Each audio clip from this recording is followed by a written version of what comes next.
ओम शांति।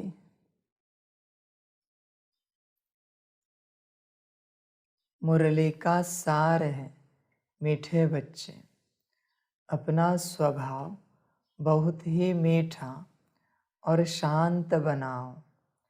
बोल चाल ऐसा हो जो सब कहे यह तो जैसे देवता है। प्रश्न है, तुम बच्चों को कौन सा सर्टिफिकेट संगम पर बाप से लेना है? उत्तर है, अपने दैवी मैनर्स का सर्टिफिकेट। बाप जो श्रृंगार कर रहे हैं, बच्चों की इतनी सेवा कर रहे हैं, तो ज़रूर उसका रिटर्न देना है। बाप का मददगार बनना है। मददगार बच्चे वह जिनका स्वभाव देवताई हो, ईश्वरीय सर्विस में कभी थके नहीं, यज्ञ सेवा से स्नेह हो। ऐसे बच्चों को बाप भी इजाफा देते हैं, खातिरी करते हैं। ऐसे सर्विसेबल स्नेही बच्चों को देख देख बाप हर्षित होते हैं। मीठे बच्चे, तुम्हारा स्वभाव मीठा होना चाहिए और शांत। सर्टिफिकेट कौन सा देना है? दैवी मैनर्स का। बाप जो श्रृंगार कर रहा है, वो श्रृंगार तुम्हें दिखना चाहिए। बाप ने जो कर्म सिखलाए हैं, उठना बैठना हर बात के, वो तुम में दिखने चाहिए। देखो बच्चे, सबसे पहला श्रृंगार है तुम आत्मा हो, आत्मिक स्थिति में रहना, स्वयं को आत्मा समझना, आत्मा समझकर हर कर्म करना, यह पहला श्रृंगार है। सबसे बड़ी बात है बच्चे, देह अभिमान के कारण श्रृंगार नहीं हो पा रहा है। आत्मा अभिमानी बनेंगे, श्रृंगार अपने आप हो जाएगा। जैसे बच्चे किसी नाटक में कोई मनुष्य किसी जानवर का रोल करता है, जानवर बनता है, उसको जानवर का कपड़ा लाते हैं, शेर का, हाथी का हो तो सूंड लगाते हैं, कपड़ा लाते हैं। तो उस हाथी को, शेर को, जानवर को मनुष्य का श्रृंगार नहीं कर सकते हैं, उसको गहने नहीं पहना सकते, वस्त्र नहीं पहना सकते, क्योंकि उस घड़ी वो हाथी, शेर या जानवर के कॉन्शियसनेस में, उसके नाटक में है। वैसी बात है बच्चे, जब तक तुम देह अभिमान नहीं छोड़ते, तब तक तुम्हारा श्रृंगार नहीं हो सकता। आत्मा अभिमानी बनो बच्चे। आत्मा अभिमानी बनने के बाद श्रृंगार अपने आप होगा, करना नहीं पड़ेगा, अपने आप होगा। बच्चे क्या कर रहे हैं? जानवर का जो कपड़ा पहना है उसे उतार नहीं रहे और मनुष्य का श्रृंगार करने की चेष्टा कर रहे हैं। जानवर को कितने भी गहने पहनाओ, शोभेगा नहीं शोभेगा। कितने भी ऊंचे वस्त्र पहनाओ, नहीं शोभेगा।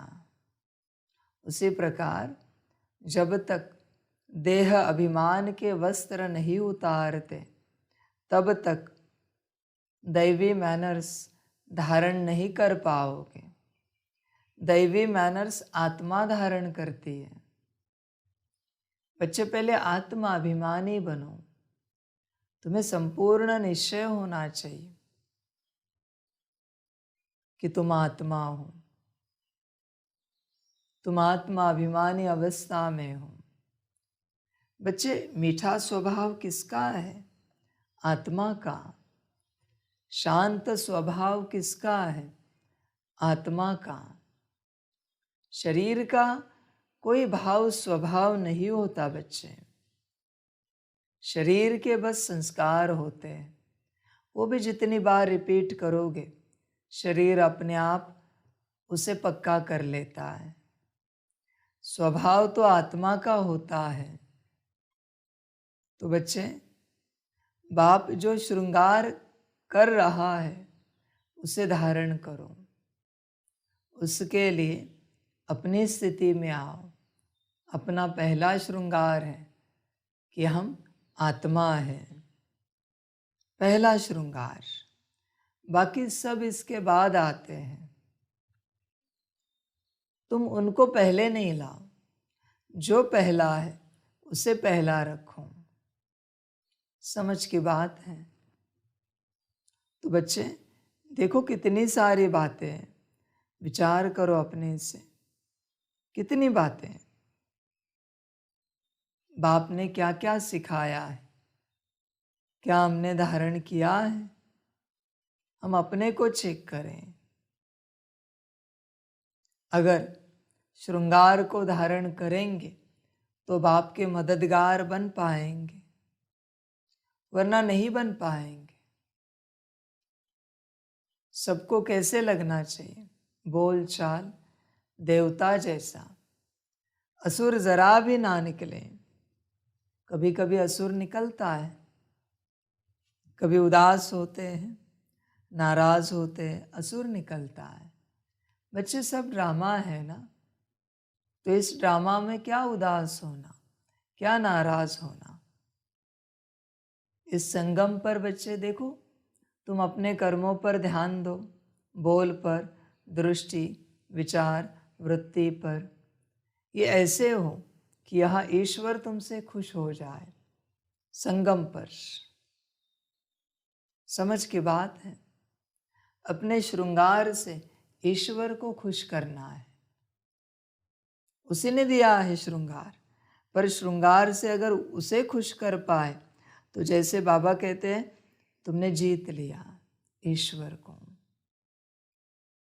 संगम पर ईश्वर को जीतना है। उसके दिए हुए श्रृंगार को धारण कर। एक एक बात है बच्चे, समझ जाए। देखो, विचार करो, जितना हो अपने से करो, पर श्रृंगार करो। श्रृंगार करेंगे तो मददगार बन पाएंगे बाप के। देखो बच्चे, बिना श्रृंगार के बाप मददगार नहीं बना पाएगा। हर किसी को लगता है कि हम ईश्वर के मददगार बने, पर बच्चे पॉसिबल नहीं है। अगर तुमने उसने बताई हुई बातें, उसने दिया हुआ श्रृंगार धारण किया है, तो ही तुम मददगार बन पाओगे, वरना तुम नहीं मदद कर पाओगे ईश्वर को। वो अशुद्ध मदद होगी। हाथी का कपड़ा पहन के क्या मदद करोगे? शेर का कपड़ा पहन के, जानवर का कपड़ा पहन के क्या मदद करोगे? मदद करना है तो अपने कॉन्शियसनेस में आओ, और सदा के लिए, थोड़े समय के लिए नहीं बच्चे, सदा के लिए। बच्चे, इस बात पर ध्यान दो। जो बच्चे आत्मिक स्थिति में हैं वही बाप के मददगार बनेंगे, क्योंकि आत्मिक स्थिति वालों के अंदर माया नहीं है, डेमॉन्स नहीं है। बच्चे, डेमॉन्स हैं काम, क्रोध, लोभ, मोह, अहंकार और इनके बाल बच्चे। ये अति सूक्ष्म हैं। ये भटकते रहते हैं वायुमंडल में। किसी को देखा, उनमें प्रवेश हो जाते हैं, और एक बार प्रवेश हुए फिर उनसे जो कराना है करा देते हैं, कर्म करते हैं, बोल बोलते हैं, उनकी दृष्टि, विचार, वाइब्रेशंस वैसे ही होते हैं। ये अगर प्रवेश है तो तुम मेरे मददगार कैसे बनोगे बच्चे? क्योंकि तुम परवश हो। पॉसिबल नहीं है मददगार बनना। इनसे मुक्त हो जाओ। इनसे मुक्त होने का उपाय है आत्मिक स्थिति में आना। जैसे तुम आत्मिक स्थिति में आ जाओगे, ये दूर चले जाएंगे, ये तुम्हारे पास भी नहीं आएंगे, बल्कि तुम जहाँ जहाँ जाओगे वहाँ से भी सभी से ये निकल जाएंगे। इन्हें भी मुक्ति चाहिए, ये भी थक गए हैं, अपना पाठ बजाते हैं। तो बच्चे आत्मिक स्थिति में आओ। सदा चेक करना बच्चे, खाते पीते उठते बैठते कहीं मुझ में कोई डेमोन तो नहीं है, कोई इविल तो नहीं है। सदा चेक करना बच्चे। जब भी तुम नाराज होते हो, तुम्हारे अंदर नाराजगी का डेमोन आता है ये अपना पाठ बजा रहे बच्चे,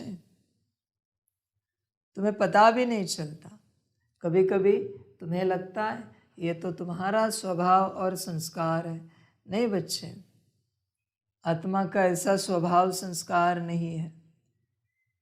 ये डेमोनिक ऊर्जा है जो प्रवेश होती है, अचानक से होती है। अगर तुम लो फ्रीक्वेंसी में हो तो तुम में प्रवेश हो जाएगी और फिर तुम कुछ कर नहीं पाओगे, तुम परवश रहेंगे, तुम चाहकर भी कुछ नहीं करेंगे। वो परवश होता है, पजेस्ट है, वो कुछ नहीं कर सकते हैं। इसलिए बच्चे आत्मिक स्थिति में आ जाओ। जैसे तुम आत्मिक स्थिति में आते हो उस घड़ी ये नहीं रहते तुम्हारे अंदर, क्योंकि आत्मा की ऊर्जा इतनी तेज है कि ये मुक्त हो जाते हैं। समझ है बच्चे? घड़ी घड़ी आते हैं, हर जगह पर है ये, सृष्टि के कण कण में है, पानी के बूंद बूंद में है, हर जगह है।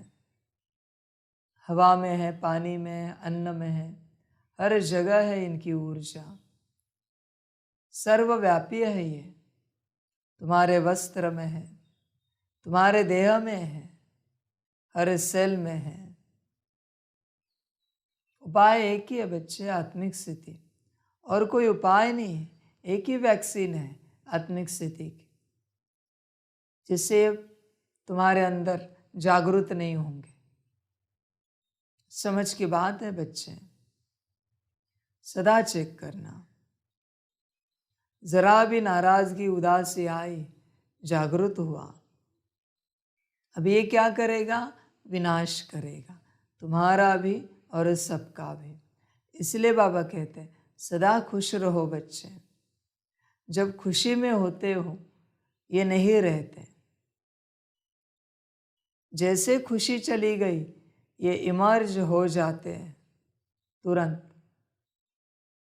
इसलिए बच्चे ध्यान देना, कहीं ऐसा ना हो जाए संकल्प नहीं कट कर रहे हर रूप से कि अंत तक तुम इन्हें लेकर ही जियो और फिर जी ही ना पाओ। हर बात में बच्चे ध्यान दो इस बात पर। सारी बीमारियों के रूप में भी यही होते हैं, हर रूप से यही है, बस तुम्हें समझ में आना चाहिए। इसलिए बाप कहता है आत्मिक स्थिति में आ जाओ, अपने सत्य स्वरूप में आओ। और कोई उपाय नहीं है बच्चे। क्या क्या करोगे तुम? कुछ भी तो नहीं है करने जैसा। इसके अलावा जो कुछ है वो सब टेम्पररी है। थोड़े समय के लिए करोगे, तुम्हें लगेगा हाँ ठीक हो गया, बीमारी ठीक हो गई, पर बच्चे नहीं, बीमारी है अंदर, बस दबी हुई है, वापस ऊपर उठेगी। इसलिए बच्चे स्वभाव देवताई बनाओ। मीठा रहे, शांत रहे, कुछ भी हो जाए हमें मीठा स्वभाव बदलना नहीं है। देखो संकल्प नहीं कट कर रहे हर रूप से, कोई थप्पड़ भी मारे, अपमान भी करे, फिर भी एकदम शांत रहना है। आत्मा का स्वभाव ही मीठा और शांत है ना, तो अपना स्वभाव क्यों भूले। तो बच्चे इस बात पर ध्यान दो, अपना स्वभाव नहीं भूलना है। मददगार बच्चे वह जिनका स्वभाव देवताई हो। बच्चे जिनका स्वभाव देवताई होता है वही मददगार बन सकते हैं, बाकी नहीं बन सकते चाहकर भी। देवताई स्वभाव चाहिए। तुम सर्विस कितनी करते हो इससे कोई लेना देना नहीं, तुम्हारा स्वभाव कैसा है वो इम्पोर्टेंट है। शांत हो, एकदम मीठा हो, तो ही तुम्हारे सर्विस की मदद हो पाएगी, वरना नहीं हो पाएगी। बच्चे तुम 36 से मदद करते रहो, फिर भी तुम्हारी मदद नहीं हो पाएगी अगर स्वभाव देवताई नहीं है तो। लाख कोशिश करो, लाख करो, बाप मदद स्वीकार नहीं करेगा। जैसे बच्चे पाप का धन यज्ञ में स्वीकार नहीं हो सकता, उस प्रकार आसुरी स्वभाव से कितनी भी बड़ी दैवी सेवा तुमने की है, बाप स्वीकार नहीं करेगा, नहीं करेगा। उस सेवा को विश्व सेवा होने नहीं देगा बाप। क्यों? क्योंकि अंदर असुर बैठा है। एक्चुअली वो असुर ने सेवा की है, तुम्हारे असुरी स्वभाव ने सेवा की है। अभी वो सेवा अगर मैं स्वीकार करूं तो उससे देवता जन्मेंगे या असुर जन्मेंगे? असुर की सेवा से असुर ही जन्मेंगे। समझ है बच्चे? असुरी सेवा हो, असुर ही जन्मेगा, इसलिए बाप स्वीकार नहीं करेगा। तुम अगर बाप के मददगार बनना चाहते हो तो सबसे पहले अपना स्वभाव देवताई बनाओ, अपने संस्कार देवताई बनाओ। मीठा हो स्वभाव, शांत हो, बोल चाल देवताई हो। पहले ऐसे बनो, फिर मैं तुम्हारी सेवा स्वीकार करूँगा, वरना नहीं करूँगा। बच्चे कितनी भी सेवा करो तुम, नहीं करूँगा। समझ की बात है। इसलिए देखो तुम पर है निर्भर। ईश्वरीय सर्विस में कभी थके नहीं। यज्ञ सेवा से स्नेह हो, कभी थकना नहीं है। ईश्वरीय सर्विस से, यज्ञ सेवा से स्नेह होना चाहिए। स्नेह देवताओं का स्वभाव है, संस्कार है। ऐसे बच्चों को बाप भी इजाफा देते हैं, खातिरी करते हैं। ऐसे सर्विसेबल स्नेही बच्चों को देख देख बाप हर्षित होते हैं। ऐसे बच्चों को देखकर खुशी होती है। तो बच्चे पहले स्वभाव देवताई। देखो अपने को चेक करो, तुम्हारा स्वभाव देवताई है क्या? चेक करो। गीत है, तुम्हारे बुलाने को जी चाहता है। गीत बजा दीजिए। ओम शांति।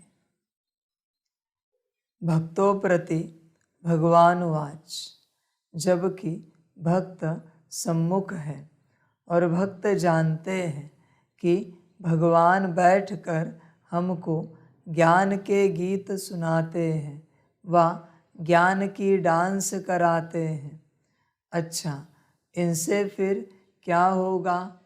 कहते हैं वह देवताओं मुआफिक सदा सुखी और हर्षित रहेंगे। भगवान को ही बेहद का बाप व विश्व का रचयिता कहा जाता है। वह है स्वर्ग का रचिता, विश्व पहले पहले स्वर्ग है, फिर बाद में नरक बनती है, तो अब है नरक। मनुष्य भक्ति मार्ग में धक्के खाते रहते हैं। भक्त भगवान को याद करते हैं। आत्मा समझती है बाप हमारे लिए स्वर्ग की सौगात ले आएंगे। वही रचयिता है। स्वर्ग का मालिक बनाने लिए आकर राजयोग सिखाते हैं। कहते हैं बाप को और विश्व के मालिक पने को याद करो। जब विश्व का रचयिता बुद्धि में आता है तो समझा जाता है परमपिता परमात्मा नई विश्व रचते हैं। यह विश्व मनुष्य मात्र के रहने का स्थान है। बाप बेहद का मालिक है तो ज़रूर बेहद की बड़ी दुनिया ही रचेंगे। बच्चे, यह विश्व मनुष्य मात्र के रहने का स्थान है। अभी रहने जैसा रहा है क्या? विचार करो। ये तुम्हारा शरीर बार बार बीमार पड़ता है, संकल्प नहीं कट कर रहे। ये मन, ये बुद्धि, ये संस्कार सब अशुद्ध हो चुका है बच्चे। सब कुछ, धन भी पतित हो चुका है, रिश्ते भी खराब हो चुके हैं, अध्यात्म भी बिगड़ चुका है। एक बाप सिखला रहा है वो बात अलग है, बाकी सारे विश्व का बिगड़ चुका है। विज्ञान भी विनाशकारी हो चुका है। कुछ भी तो यहाँ ठीक नहीं रहा है और इस दुनिया में तुम्हें रस आ रहा है। बाबा कहते कैसे पॉसिबल है? क्योंकि सब बिगड़ चुका है ना। यहाँ कैसे रस आ सकता है? नहीं आना चाहिए। रस आ रहा है मना तुम इस विश्व को छोड़ने को तैयार नहीं हो। समझ है बच्चे? हर चीज खराब हो चुकी है। यहाँ पर शरीर भी पूरा गंदा हो चुका है। शरीर से हर रूप से गंदगी ही निकलती है।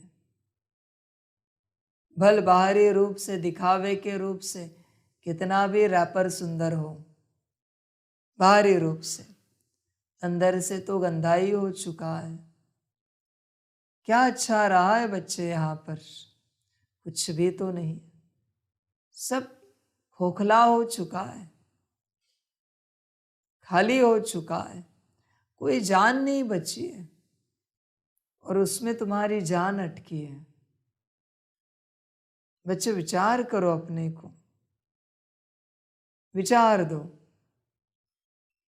ये संसार कैसा हुआ है, क्या था जब बाप ने रचा था।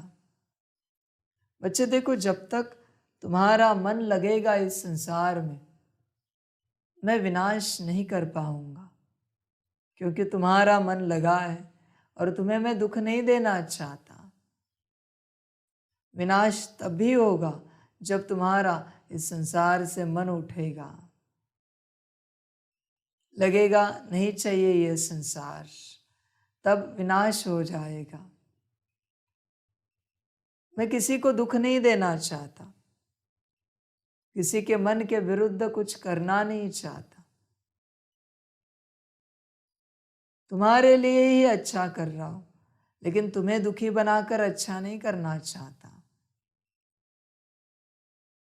जब तुम दिल से कहोगे ये संसार नहीं चाहिए बाबा, तब मैं विनाश शुरू करूंगा। समझे? परिवर्तन शुरू करूंगा। पर तुम्हारी दिल इसी में लगी है, मैं दिल को दुखाना नहीं चाहता। बच्चे, ये रहने जैसा नहीं रहा है, यह कुछ भी अच्छा नहीं बचा है। ध्यान देना इस बात पर।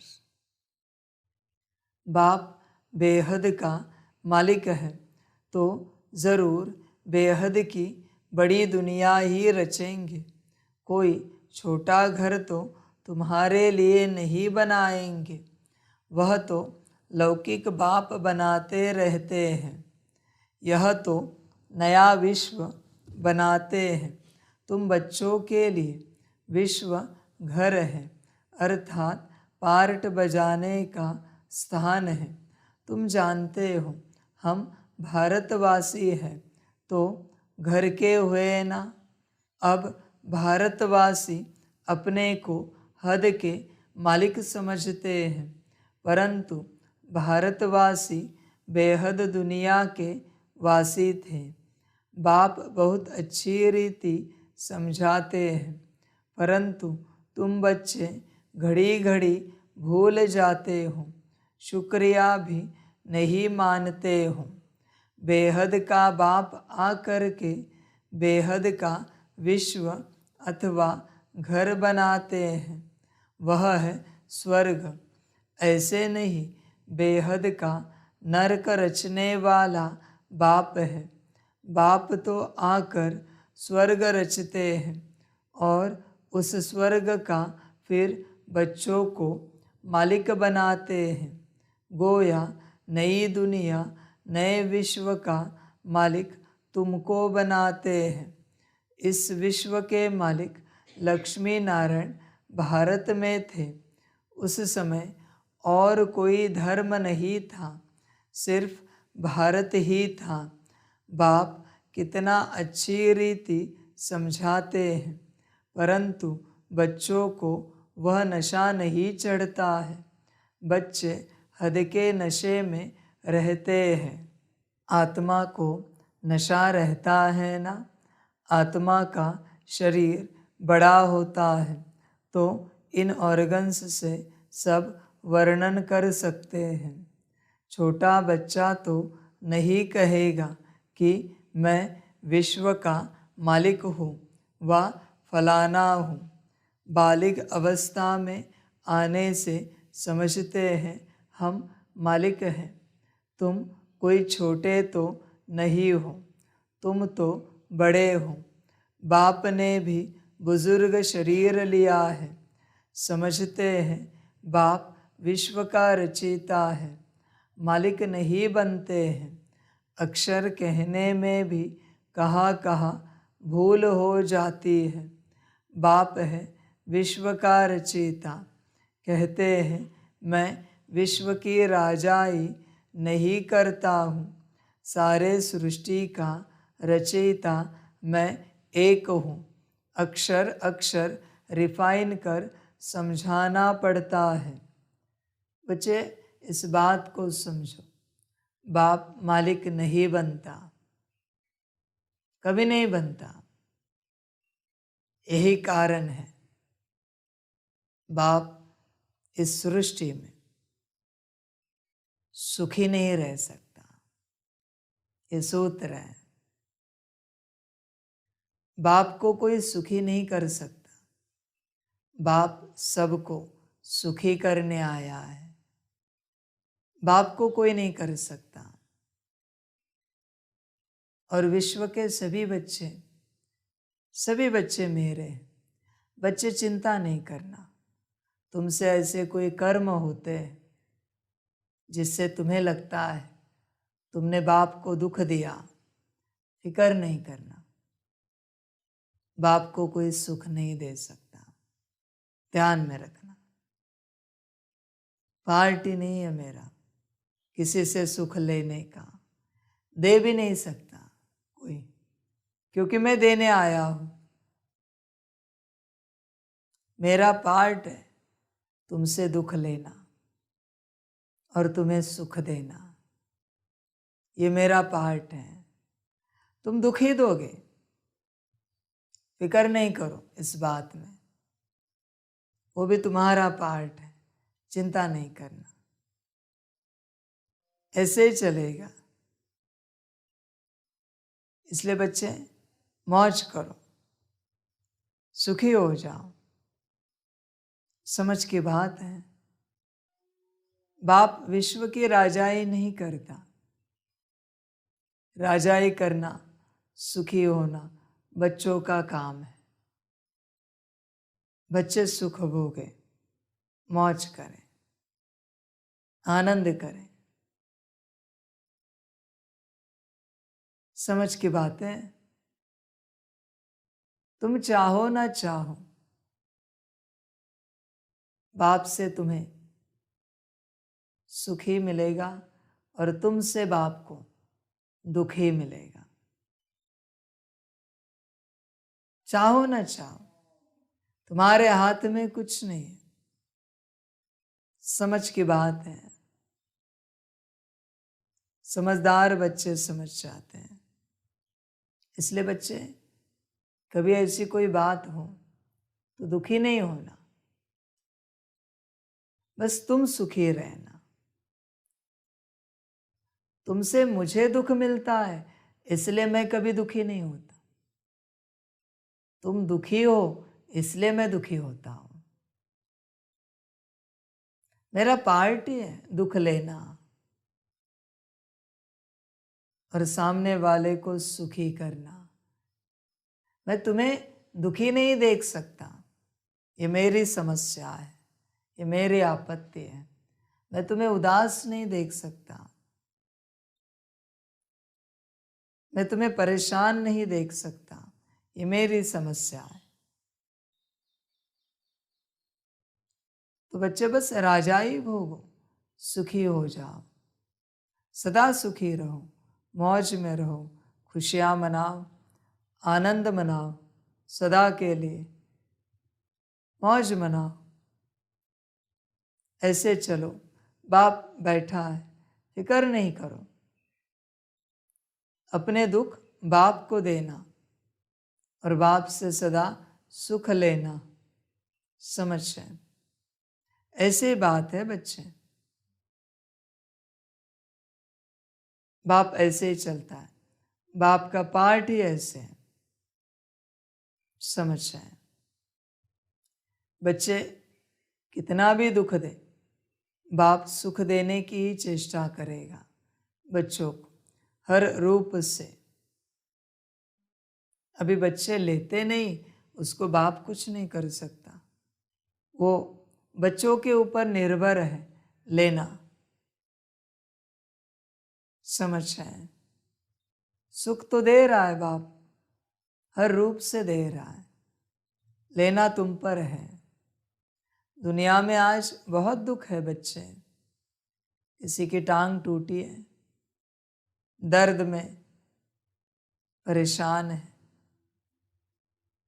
किसी के हाथ टूटे, दर्द में परेशान है। किसी का मन अस्वस्थ है, दुख में परेशान है। किसी के घर में धन की समस्या है, पारिवारिक झगड़े हैं, अध्यात्म में परेशान है, सामाजिक रूप से परेशान है। दुख बहुत है बच्चे समाज में आज, तुम्हें कल्पना भी नहीं है कितना दुख है, बहुत है। समझ है बच्चे, रोज कितनी हत्याएं हो रही है, कितनी चोरी चकारी हो रही है, कितनी आगजनी हो रही है। दुख बहुत है। तुम सुखी हो, सुख भोगो, सुखी रहो। हर कोई परेशान है दुनिया में, बस बाप के बच्चे सुखी हैं। हर कोई परेशान है। जिनके माता पिता ज्ञान में नहीं है, पूछो उन्हें सुखी हो क्या? नहीं है। सब है उनके पास, सब ठीक ठाक है, फिर भी कहेंगे हम परेशान हैं। समझ है बच्चे, सुखी सिर्फ बाप के बच्चे हैं। जो बाप के बने वही सुखी है, बाकी सभी परेशान हैं। इसलिए बच्चे, जो सुख मिला है भोगो, आनंद लो और दूसरों को भी सुखी बनाओ, उनको भी परेशानी से मुक्त करो। समझ है बच्चे, समझदार बनो, गफलत नहीं करो इस बात में। कहते हैं मैं विश्व की राजाई नहीं करता हूँ, सारे सृष्टि का रचयिता मैं एक हूँ। अक्षर अक्षर रिफाइन कर समझाना पड़ता है। बाप विश्व का रचता डायरेक्ट समझा रहे हैं। हम तुमको विश्व का मालिक बनाने आया हूँ। ऐसे नहीं, सिर्फ भारत का मालिक बनाने आया हूँ। इस समय जो भारत के मालिक हैं उन्हें वह सुख थोड़े ही हैं। अभी सब कब्र दाखिल होने हैं। इसको कहा जाता है कयामत का समय। विश्व का रचता ज़रूर गॉड को कहा जाएगा। वही न्यू वर्ल्ड का क्रिएटर है। न्यू वर्ल्ड को स्वर्ग, पुरानी वर्ल्ड को नरक कहेंगे। तुम बच्चों में भी नंबरवार समझते हैं। जिनमें ज्ञान कम है उनको इतनी खुशी नहीं रहती है। माया खुशी में रहने नहीं देती है। बच्चे देही अभिमानी होते नहीं। देह अभिमान आने से फिर सब विकार सामना करते हैं। बच्चे देखो, खुशी आत्मा अभिमानी अवस्था में है। अपने को आत्मा समझकर चलो, सदा खुश रहोगे। तुम खुश रहने की चेष्टा कर रहे हो, देह अभिमान में कैसे पॉसिबल है बच्चे? Not possible. खुशी तो आत्मा का स्वभाव संस्कार है, देह का नहीं है बच्चे। देह अभिमानी बनकर खुश नहीं रह सकते, कैसे पॉसिबल है? आत्मा अभिमानी बनो। आत्मा अभिमानी, मैं आत्मा हूँ। देखो बच्चे, देहाभिमान आता है तो सब विकार आ जाते हैं, फिर परेशान हो जाते हो। सारे विकार आएंगे देहाभिमान में। आत्मा अभिमानी बनो, सारे विकार मुक्त हो जाएंगे। बच्चे ध्यान देना इस बात पर। तुम बच्चे जानते हो हम आत्माओं का बाप वह है। भक्त सब बुलाते हैं, आकर हमको कुछ सुनाओ। लिखा हुआ है भगवान वाच, मैं आया हूँ तुमको स्वर्ग का मालिक बनाने। तुमको लायक बनाता हूँ। तुमको सारे विश्व की हिस्ट्री ज्योग्राफी सुनाता हूँ। इस बेहद के ड्रामा में कौन कौन मुख्य एक्टर्स हैं, तुम्हारी बुद्धि चली जाती है बेहद में। ड्रामा में मूल वतन, सूक्ष्म वतन, स्थूल वतन सब आ जाते हैं। तुम्हारे में भी कोई है जो इन बातों को अच्छी रीति समझते हैं।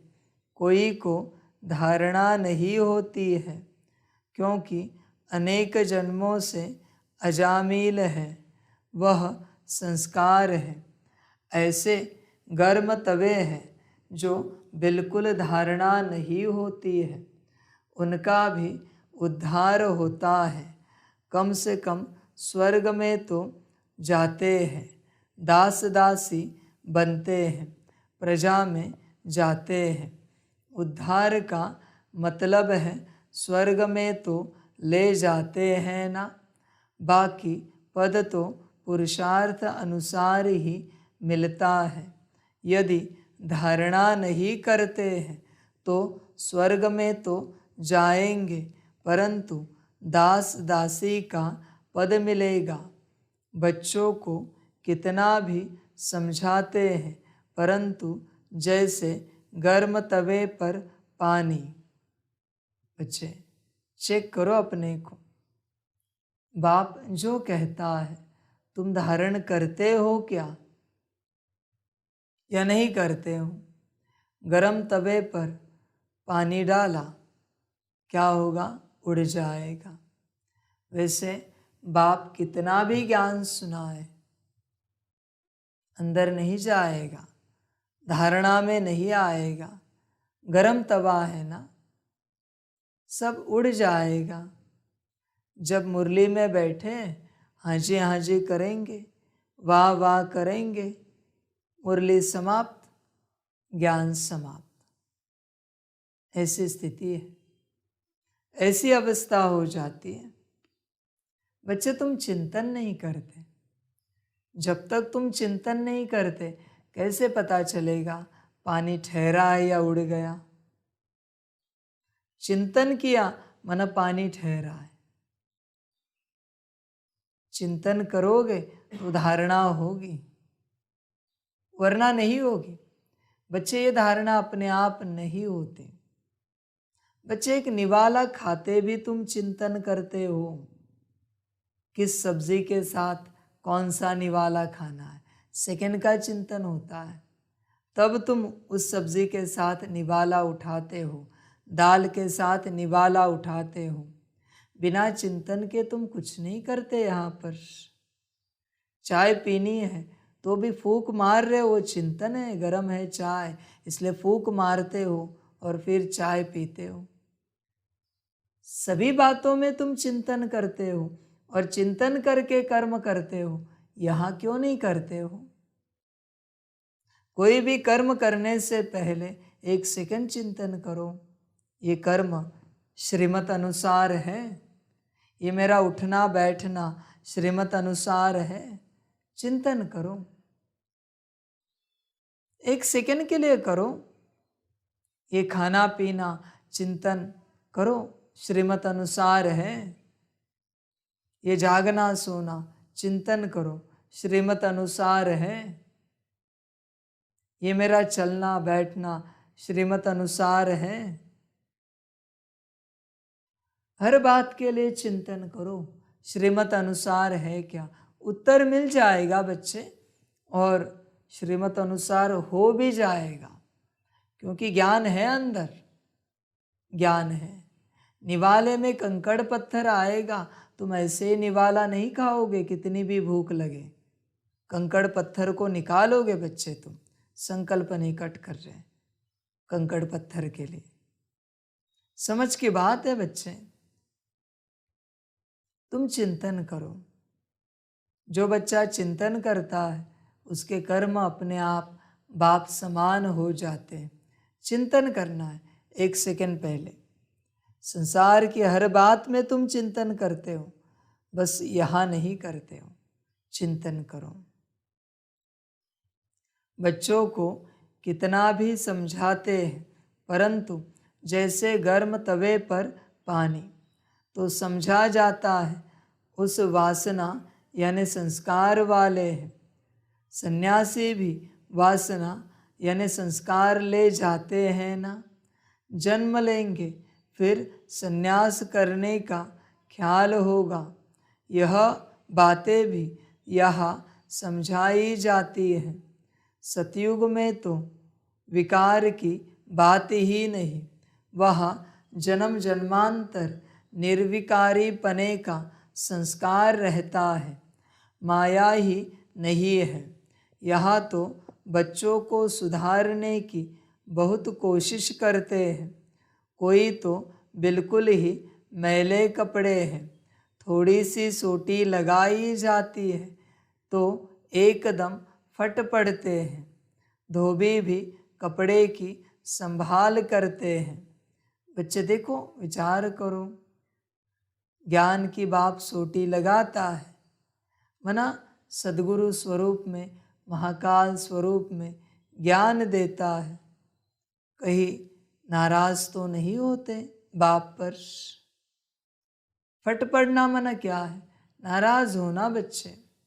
बाप ने ज्ञान की सोटी लगाई, कपड़े को पटकते हैं ना धोने के लिए, वैसे किसके लिए लगाई बच्चे?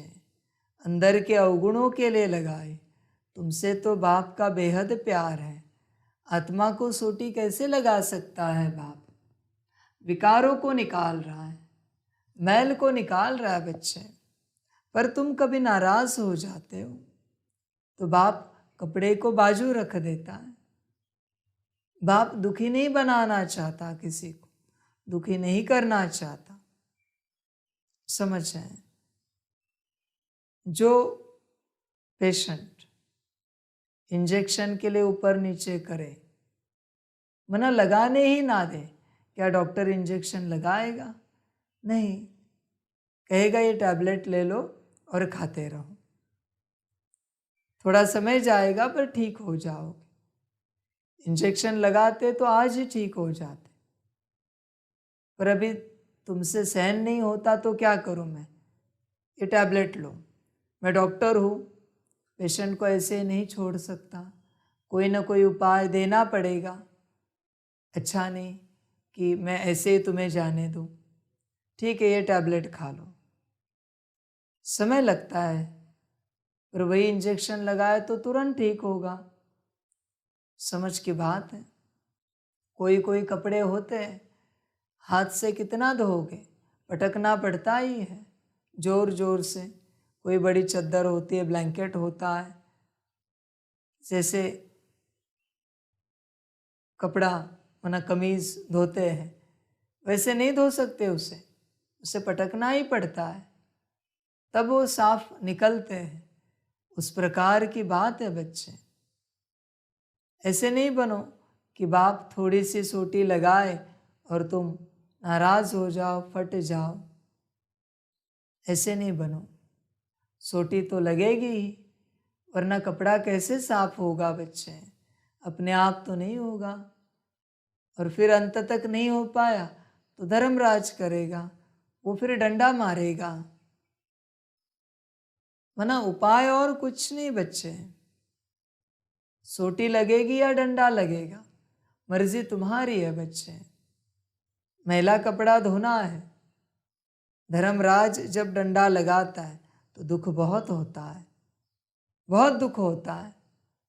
बाप ध्यान रखता है, धर्मराज जोर से लगाएगा, बाप साफ कर रहा है और धर्मराज सजा दे रहा है।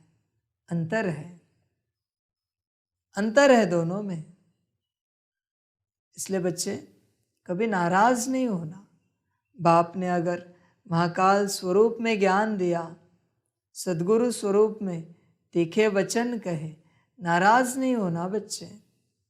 ध्यान देना, तुम्हारे लिए ही बाप कर रहा है। बाप को क्या मिलेगा बताओ ना? इतना सब करके बाप को क्या मिलेगा? कुछ भी तो नहीं, कुछ भी नहीं मिलेगा।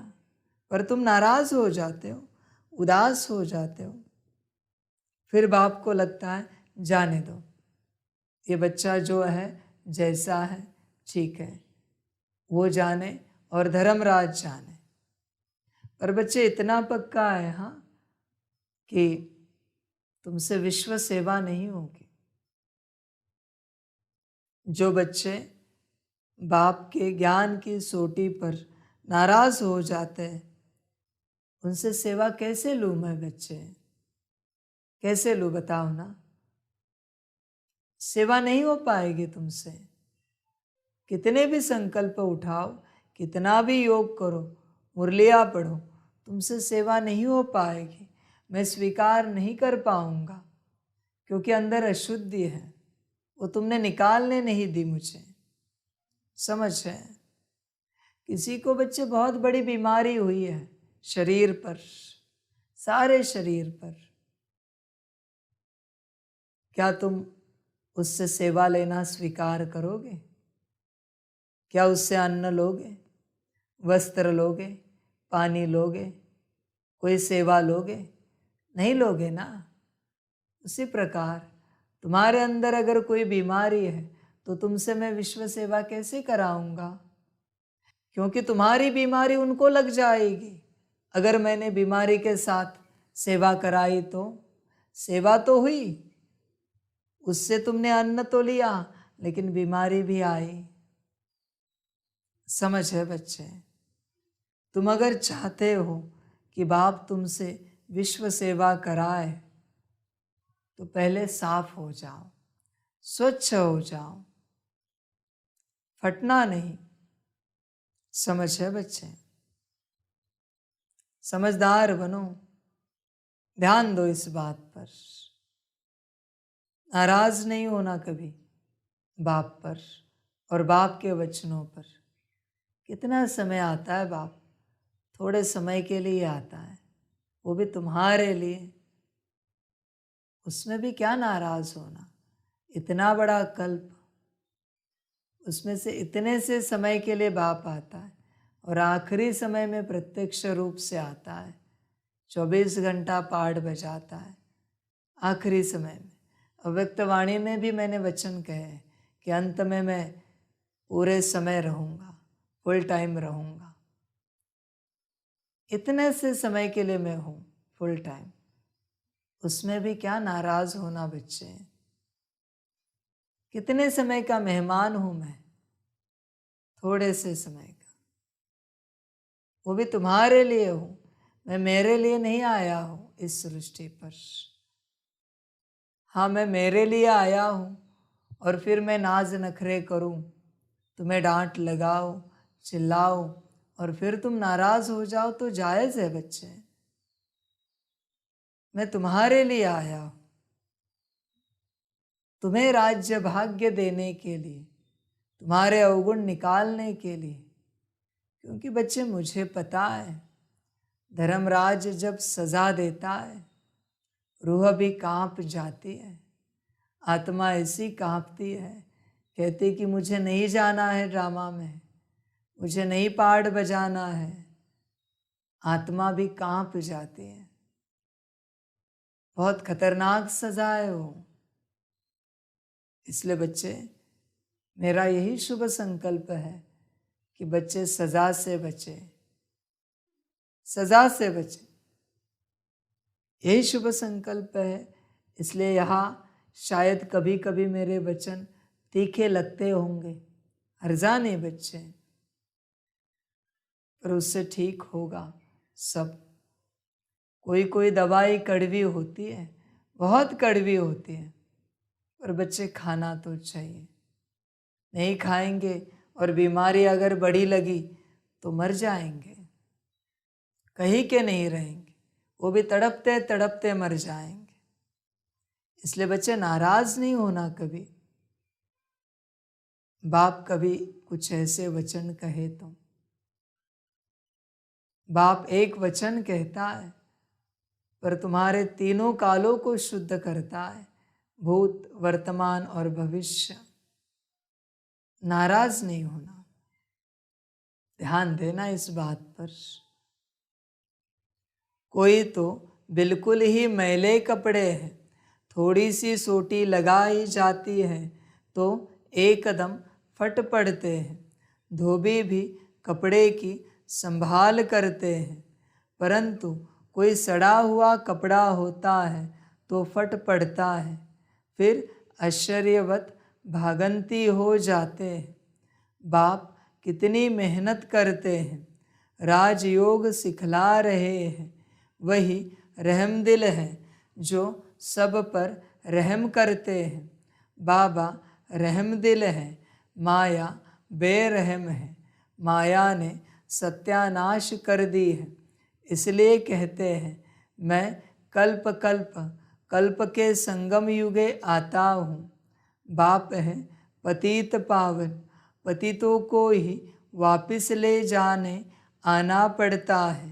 त्रेता में कोई पतित थोड़े ही है जो त्रेता में आकर पावन बनाओ। भगवान तो है ट्रुथ, वही सत्य सुनाते हैं। तुम बच्चे अब जानते हो बरोबर, विश्व का रचयिता शिव बाबा ब्रह्मा तन से हमको विश्व का मालिक बनाने पुरुषार्थ कराते हैं। बाप कहते हैं अगर हमारी मेहनत व्यर्थ गवाएंगे, अपनी चलन से बहुतों को धोखा दे देंगे तो पदभ्रष्ट हो पड़ेंगे। कहेंगे इनसे तो भूत निकला नहीं है।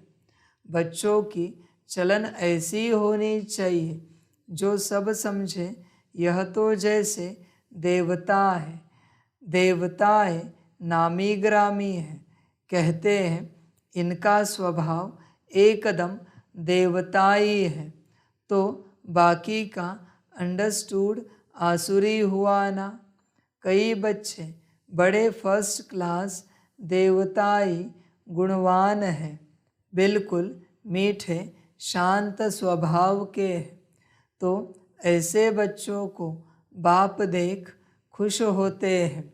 बच्चे समझते हैं बाप हम बच्चों के लिए मकान बनवा रहे हैं, तो हमको भी सेवा करनी चाहिए। तो ऐसे बच्चे बहुत दिल पर चढ़ते हैं। जो बिगर कहने से काम करे वह देवता, कहने से करे वह मनुष्य, कहने से भी न करे तो वह मनुष्य से भी बदतर हुआ। बाबा भी कहते हैं बच्चे अगर योग में नहीं रहेंगे तो माया की धूल में खत्म हो जाएंगे। बाबा बार बार समझाते हैं श्रीमत पर चलते रहो, आसुरी कर्तव्य नहीं करो, बोलना चलना बड़ा मीठा रखना है। देवताएं कितने मीठे स्वभाव के हैं। भारत में राज्य करते थे यथा राजा रानी तथा प्रजा, दैवी स्वभाव के थे। बाप आता है स्वर्ग का मालिक बनाने, तो बाप के साथ कितना मददगार बनना चाहिए। सर्विस में आपे ही काम में लग जाना चाहिए। ऐसे नहीं मैं थक गया हूँ, फुर्सत नहीं है। समय पर सब काम करने में कल्याण है। यज्ञ सर्विस का इजाफा शिव बाबा देते हैं। यह बाबा करके बाहर से थोड़ी खातिरी करेंगे, दिल लेंगे। वह बाबा है बेहद की दिल लेने वाला, यह है हद की दिल लेने वाला। बच्चों की दैवी चलन देखते हैं तो फिर कुर्बान जाते हैं। बिगर कहे जो बच्चे सर्विस में तत्पर रहते हैं उनको कहा जाता है देवता। देवताओं को कुछ कहने की दरकार नहीं होती, वह आसुरी स्वभाव होता नहीं।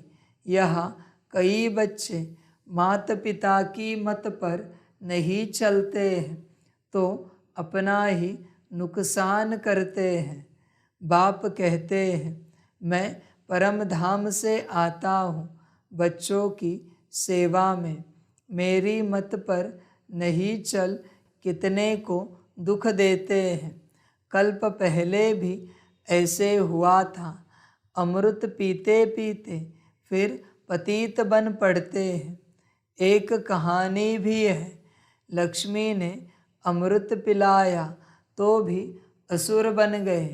तो कभी भी किसको दुख देने का प्रयत्न नहीं करना है, नहीं तो सारा राज्य भाग्य गवाए डंडे खाने लायक बन पड़ेंगे। बाबा ने समझाया है मैं धर्मराज हूँ। इनडायरेक्ट कुछ करते थे तो हद की अल्पकाल की सज़ा भोगते थे। अब डायरेक्ट आकर फिर भी बाबा की मेहनत बर्बाद करते हो तो बहुत सज़ा खानी पड़ेगी। हम तुमको देवता बनाते हैं, माया फिर आकर तुमको असुर बनाती है। बाप बार बार समझाते हैं दैवी गुण धारण करो। गाया भी हुआ है राम राज्य में जानवर भी एक दो को प्यार करते थे। इकट्ठे एक तालाब पर जल पीते थे। यहाँ तो अमृत पीकर फिर असुर बन ट्रेटर बन पड़ते हैं। ब्राह्मण कुल भूषणों को फिर तकलीफ देते हैं। उनकी फिर कितनी दुर्गति होती होगी। बाप आते हैं सद्गति देने, तो तुम बच्चों को दैवी गुण वाला बनना है, आपे ही सर्विस करनी है। बाप भी सर्टिफिकेट देंगे। जो निश्चय बुद्धि अच्छे हैं वह सदैव बाप को याद करते रहेंगे, उनको ख्याल रहता है, नाम बदनाम नहीं करेंगे, आसुरी गुण नहीं दिखाएंगे। अभी तो सब नंबरवार पुरुषार्थी है, सिर्फ यह निश्चय रहना चाहिए हम गॉड फादरली स्टूडेंट्स हैं। भगवान वाच बच्चों प्रति कि मैं तुमको पढ़ाकर राजाओं का राजा बनाता हूँ, तुमको योग और ज्ञान सिखलाता हूँ, तुम देही अभिमानी बनो, मैं तुमको ले जाने के लिए आया हूँ। तुम आत्माएं मच्छरों सदृश मेरे को फॉलो करेंगी। बरोबर महाभारत लड़ाई लगी है तो मच्छरों सदृश फॉलो किया है पंडे को। बाबा पंडा है, कहते हैं मैं लिबरेट करने आया हूँ।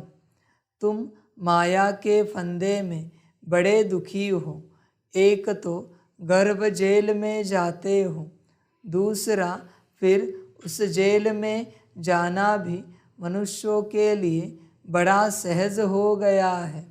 बड़ी खुशी से जेल में जाते हैं, एक दो को देख भूख हड़ताल आदि भी करने लग पड़ते हैं। अपनी आत्मा को दुख देने लिए क्या क्या करते हैं, इनको आत्मघात कहा जाता है। शरीर तंदुरुस्त है तो आत्मा कहती है मैं सुखी हूँ, तंदुरुस्त नहीं है तो आत्मा कहती है मैं दुखी हूँ। बाप आते हैं सदा सुखी स्वर्ग का मालिक बनाने, विश्व का मालिक कहते हैं मैं नए विश्व का रचयिता हूँ, इसलिए मुझे मालिक कहते हैं, परंतु मैं राज्य नहीं करता हूँ। सब भक्त मुझे पूजते हैं, कहते हैं हे भगवान आओ, आकर हमको इस कलयुगी दुखों से छुड़ाओ, निर्वाण धाम व स्वर्ग धाम में भेज दो।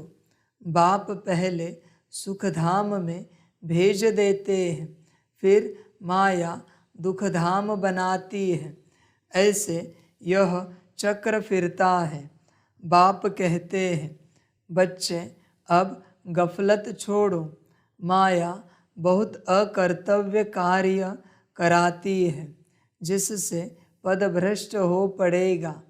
बाप को जान पहचान उनकी मत पर चलने से तुम श्रेष्ठ बन सकेंगे, नहीं तो बहुत सजाएं खाएंगे।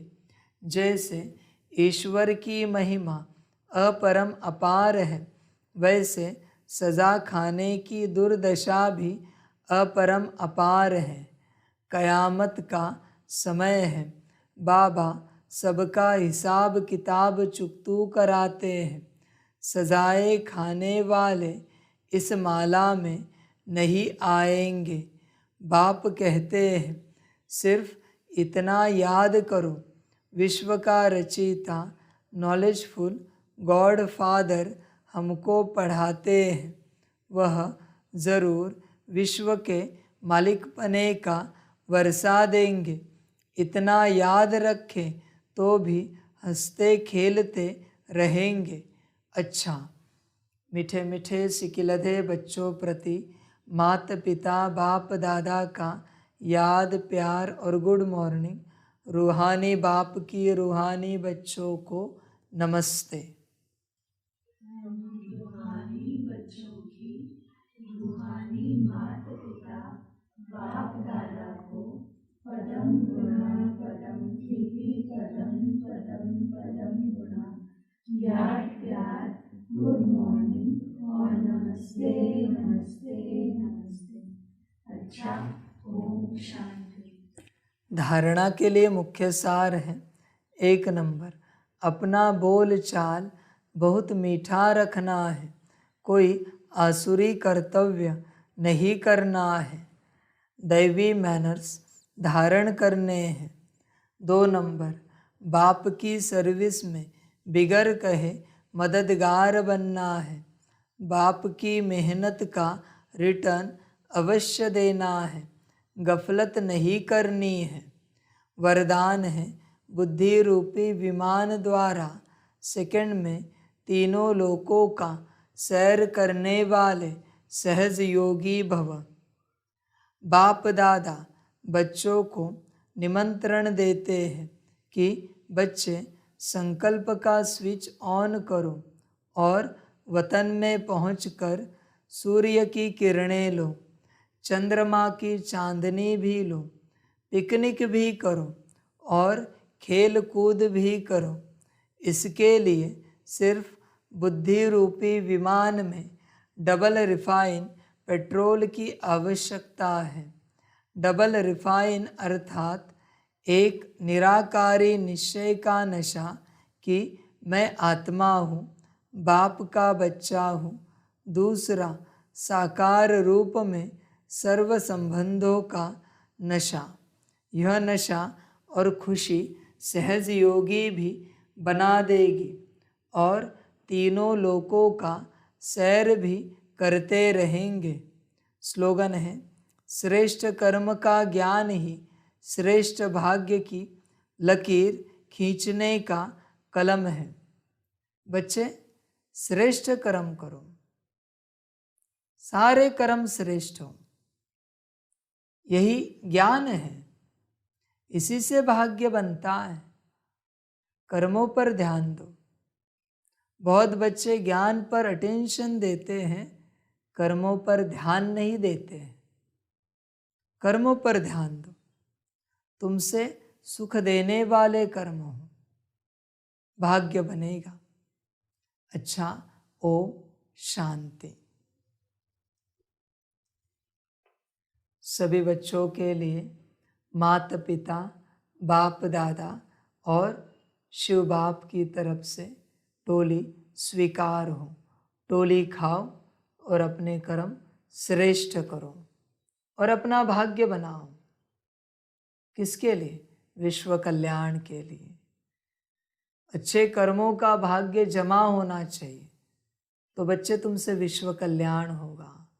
जिसके पास धन होता है वो सेवा कर पाता है धन से, उसी प्रकार जिसके पास अच्छे कर्मों का भाग्य होता है वो विश्व सेवा कर पाता है।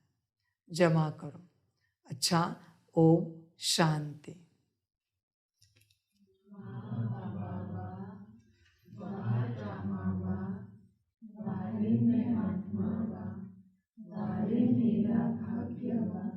वारे मेरा ईश्वरीय परिवार वा, वारे मैं स्वराज्य अधिकारी आत्मा वा। अच्छा, ओम शांति। मेरा बाबा, मीठा बाबा, प्यारा बाबा, पदम गुणा पदम गुणा पदम गुणा। शुक्रिया बाबा, शुक्रिया बाबा, शुक्रिया। अच्छा, ओम शांति। ओम शांति।